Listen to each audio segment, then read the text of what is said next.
All right, so I have a touch screen that doesn't work anymore. This is a 2010 Toyota 4Runner Limited. And so I decided, instead of replacing it with the $3,500 head unit, I'm gonna try to replace this Digitizer touchscreen. So the first thing I need to do is get this thing to open. And if you press the button, obviously you can't open it. So what you wanna do is hold the button down for about 10 seconds.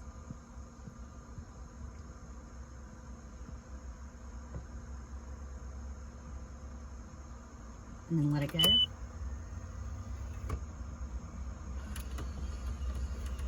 And then out of here, be sure you get everything so that people can see it, comes the navigation maps CD. So you want to take that out. And now what we're going to do is, there are two screws, one on this side and one on this side, and we're going to have to pop those out. We're going to take this entire display unit inside so that we don't have to take out any of this surround. So let's go ahead and turn the car off.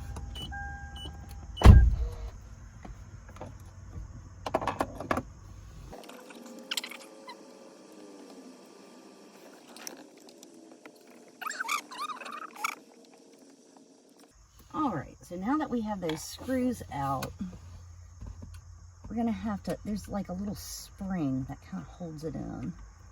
You just want to pop it. There you go, on one side.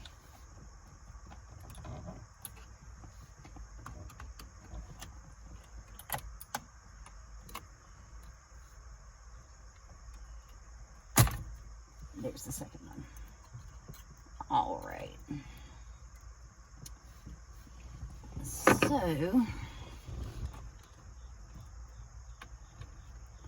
we can get off of there. You can kind of pull this up, and it's in like a little guide track that kind of goes up and back, so you can go each side and that pops out. And we're going to slide this thing that it's on in just a little bit so that we can go. And if you can see under here, this ribbon cable is in here. You don't want to pull this out without taking the locking mechanism off. There's a little locking mechanism back there. So I've got kind of this hooked thing, and it just pulls straight forward, but you don't have a lot of cable to work with here. And actually, it might be easier to see. I go down this way.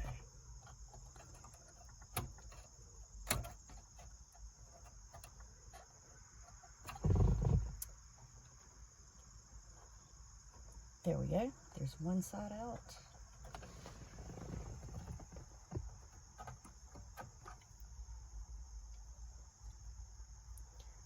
I may have needed a slightly smaller tool to get the second side.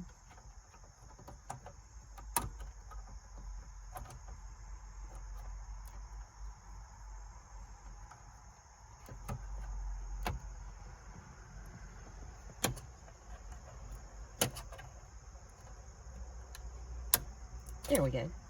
And that pops right out. And so when we go back in here backwards, I'm going to need my assistant here to probably get that cable back in there to be able to push this little black locking mechanism back in to hold that cable. But all right, we'll see you inside. All right, so we have this little display unit out. And the first thing we have to do is get this case off. And it looks like there's screws out here, screws here, and those are some screws there as well. I don't think these need to come off, if I remember from someone else that I watched to do this. Oh, gonna have to get a smaller screwdriver. Be right back. All right, so I tried to use an eyeglass repair kit screwdriver, but that was way too soft and it bent it. So out of this menagerie of screwdrivers, this little bitty Cobalt worked good. So got those screws out. You're gonna want somewhere to keep them because they're absolutely tiny. And that was 8 screws. And so now we should be able to pull this apart. There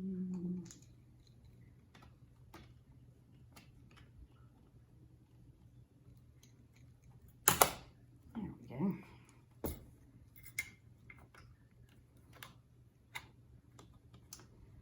All right. I kind of did not want to take that cable off, but it's not going to open up well without taking it off. So figure out how to, aha, so to pop. All right, to show you what I did here. So it did pull out, but then you really got to get your fingers on there and pop it all the way up and it just releases. So now we have that part off. And the screen is actually attached. Is it here? Or is it this one? I think it's this one right here. So I've got a couple of things here. I've got this little cable. It needs to pop up because that's attached to the front side. Okay. All right.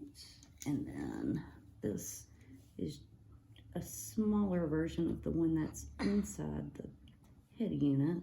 You just kind of pop that locking mechanism out.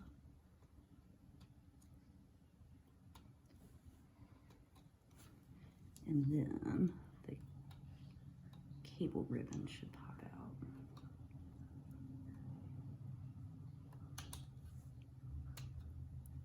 There we go. All right. All right, so now we need to release this circuit board from the frame that it's in.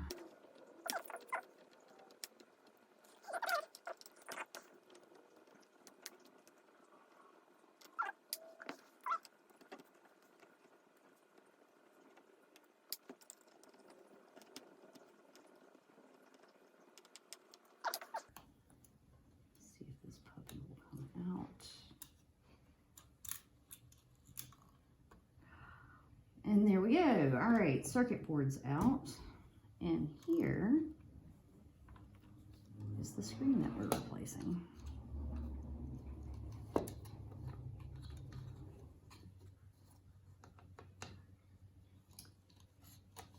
How are you in there? Okay, I see there's a little peg. There we go. All right, yeah, so see that tiny little hole right there? There's a little peg that we're gonna put that back in when we're done. And that's just the gasket over top. So this gasket you're gonna need to pull off because you're gonna have to put it on the replacement screen so that it fits nice and tight. So let me get out my replacement screen and we'll do that. All right, so here's the new screen and you can see how it goes by how the ribbon cable comes out. So this is the back side of the screen and this is the front side of the screen, and there is plastic on both sides, this protective plastic that you want to take off. So what I'm actually going to do is take off the plastic off of the front of the screen first so that I can put it back down in the case, and then we'll get the gasket on the back side of the screen after we take the plastic off. So I'm not as worried about the front because we're going to be touching that anyway once it goes back in the car.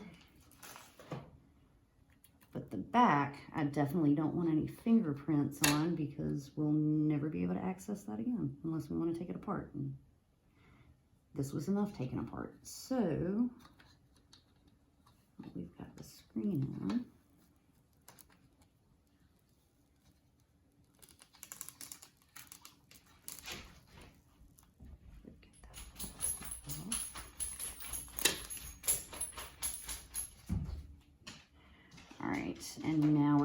to transfer the gasket. So this is where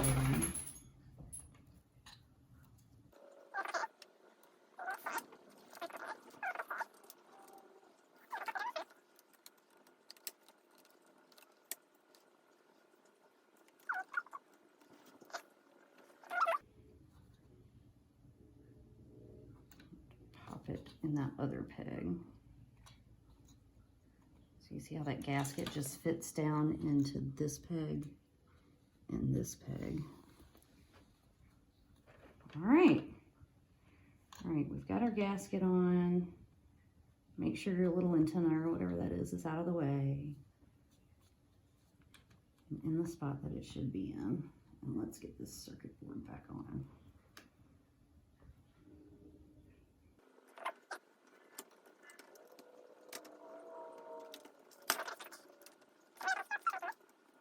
Problem is, helps if it's flipped around the correct way. That's good to know you can't screw it down wrong. All right, so line it up with that peg hole on that side, peg hole on that side. All right, and screw it down, and then we'll reconnect the ribbon cable and this little doodad.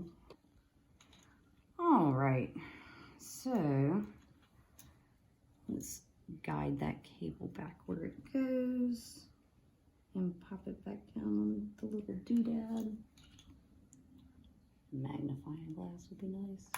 There we go. It pops right down. And then to get our new cable back in.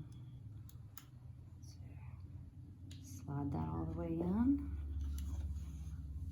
And then push in the lock. All right, and so that cable should just push down in there nice. All right, it's our old touch screen, and let's put this other ribbon cable back on. You can see it's kind of like a little square around that ribbon that goes around that bracket. That should be locked in. Just push that right down. And fingers crossed I didn't destroy this thing in the process. Now this will snap down. Okay. All right, that's all snapped down, and we'll put the screws on, and then we'll see you out in the car. All right, so here's the hard part. We're gonna have to get this cable back into that area, into the little holster end, and push the locking mechanism back in. Unfortunately, you don't have a lot of cable, so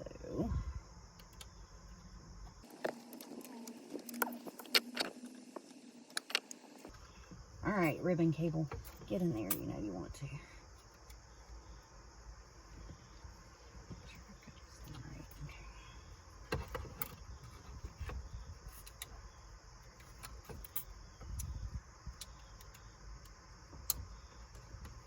All right, I think I got it in.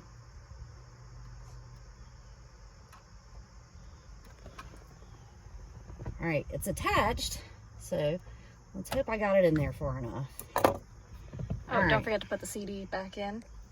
No, we're gonna get this back on the carriage first. Okay. So the first thing we have to do is get these pegs back in the tracks. One. Here's two. All right, that's back in the tracks. Now, force it out. Here we go. Let me hold that down. It should, hopefully. Let's see. Haha.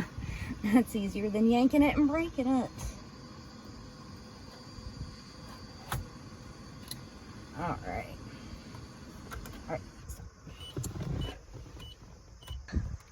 All right, so I think I figured out these springs have to be pushed back. Woohoo. This is gonna be fun.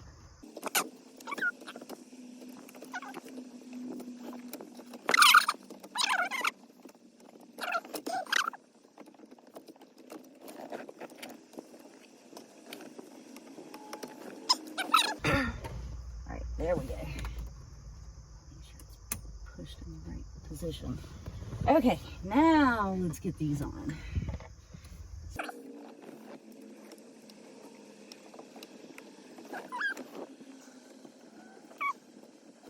And cross your fingers we did this right.